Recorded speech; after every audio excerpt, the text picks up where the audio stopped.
শীতের মরশুমে গরম জলে স্নান করে অজান্তে আপনার ত্বকের ক্ষতি করছেন না তো? তাহলে জেনে নিন। Journal of investigative dermatology, American academy of dermatology, Harvard health publishing এবং ন্যাশনাল এক্সিমা অ্যাসোসিয়েশন সমস্ত ডাক্তারের মতে আমাদের ত্বকের উপর একটা আস্তরণ রয়েছে। এই আস্তরণের নাম হচ্ছে স্ট্র্যাটাম কর্নিয়াম।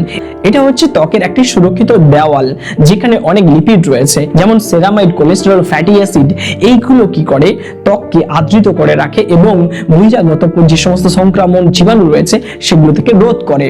যদি আপনি গরম জল ব্যবহার করেন তাহলে ওর মধ্যে যে সমস্ত যে লিপিড রয়েছে সেগুলো গলতে শুরু করে, ফলে ত্বকের মধ্যে যে প্রাকৃতিক সুরক্ষার ব্যাপারটা রয়েছে সেটা কিন্তু নষ্ট হয়, যাতে আপনার ত্বক শুষ্ক হয়, সংবেদনশীল হয় এবং অনেক ক্ষতিগ্রস্ত হয়। সেখানে ঠান্ডা জল সেই লিপিডটাকে অক্ষত রাখে। ত্বকের জলীয় ক্ষয়, যাকে ইংলিশে বলা হয় ট্রান্স এপিডার্মাল ওয়াটার লস, যেখানে ত্বকের ভেতর থেকে যে জল একটা বাষ্প আকারে বের করে দেওয়ার যে হারকে বলা হয়, সেখানে গরম জল ব্যবহার করলে কোষগুলির মধ্যবর্তী অংশগুলো অনেক বড় হয়ে যায়, ফলে জল সহজেই কিন্তু বেরিয়ে যেতে শুরু করে, ফলে আপনার ত্বকের মধ্যে একটা ডিহাইড্রেশনের ব্যাপারটা চলে আসে।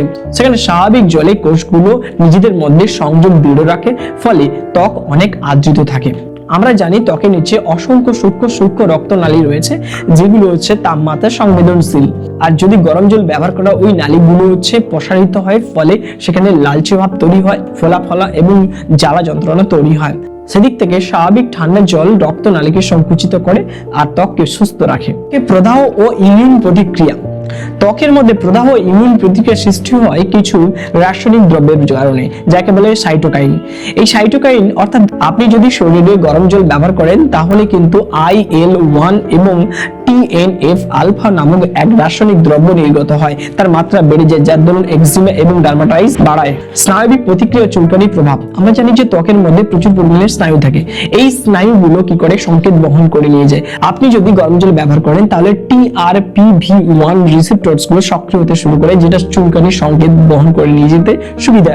আর যদি আপনি ঠান্ডা জল ব্যবহার করেন TRPMH রিসেপ্টরস গুলো সক্রিয় হয়ে চুলকানির যে সংকেতগুলোকে বন্ধ করে। ত্বকের পিএইচ ভারসাম্য, স্বাভাবিক ত্বকের 4.5 থেকে 5.5, যা হচ্ছে জীবাণু নিয়ন্ত্রণ সহযোগিতা করে। আচ্ছা, আপনি যদি গরম জল ব্যবহার করেন তাহলে কি হবে? পিএইচ এর মাত্রাটা বাড়বে, যার কারণে আপনার ওখানে ক্ষতিকারক ব্যাকটেরিয়া প্রভাব দেখা দেবে। ঠান্ডা জল ব্যবহার করলে ত্বকের মধ্যে যে অ্যাসিড মেন্টল বলে একটা বিষয় থাকে, সেটার জন্য অনেক সংক্রমণ হাত থেকে রক্ষা পায়। ত্বকের উপর মাইক্রোবায়োমের প্রভাব, আমাদের ত্বকের উপর অনেক জীবাণু থাকে, যেটা হচ্ছে উপকারী জীবাণু। এই জীবাণুগুলো থাকে বলে অনেক কিন্তু সংক্রমণ হাত থেকে আমরা রক্ষা পাই। গরম জল ব্যবহার করার ফলে যে উপকারী জীবাণুগুলো নষ্ট হয়, ফলে ক্ষতিকারক যে জীবাণুগুলো সে প্রভাব বিস্তার করে, সেখানে রোগের পরিমাণ হতে শুরু করে। আর ঠান্ডা জল ব্যবহার করলে কিন্তু সেটা সুস্বাস্থ্য থাকে এবং প্রোটেক্ট থাকে। যদি কন্টিনিউয়াসলি গরম জলে স্নান করে তাহলে এক্সিমা, সোরিয়াসিস, অ্যালার্জি, চুলকানির মতো নানা রকমের রোগের প্রভাব দেখা দেবে।